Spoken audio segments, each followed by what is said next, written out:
tinang si Sher nag-cellphone kag si Kian. Ano mo siya na uyat sa cellphone.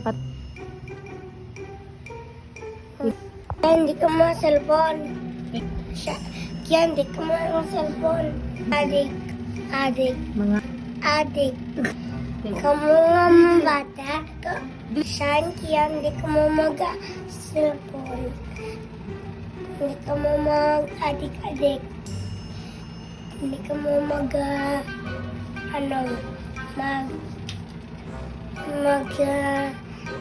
bilog. Mga bata, hindi ka mo mangayo. Dear Mama, dear Papa, love of God. Tell your teacher, huwag magpasaway. Mga bata, huwag magpasaway. Kasi nagpasaway ang bata, lagi may away. Huwag kayo maaway, love lang. Bye.